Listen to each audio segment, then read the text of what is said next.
just mentioned about different devas, yes, we understand that they are the controllers of different aspects of the universe. But one very popular such deva is Ganesh. Can you please tell us why he is so popular?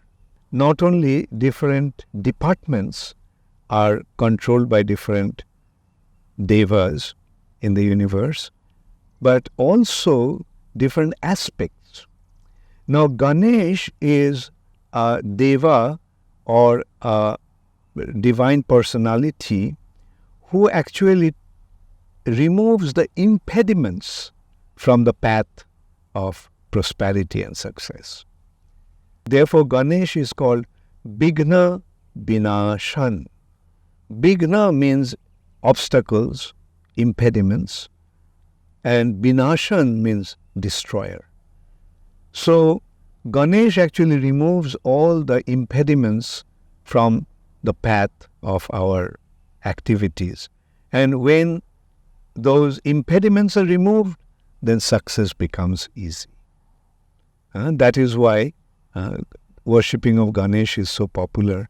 As a matter of fact, at the beginning of every spiritual activity, Ganesh is worshipped. Because the activity needs to be successful, and in order to achieve success, the Ganesh removes the impediments. That's why Ganesh is worshipped. And now here also we have to understand that you see all these devtas are actually devotees of the Supreme Personality of Godhead. Like about Ganesh, it has been described, how did Ganesh get this ability to remove all the impediments? We said, Jat pada pallava jugang binidhaya kumbha. Holding 2 lotus feet of the Lord on his head, Ganesh has acquired Bighnan bihantum alamasya jagatrayasya.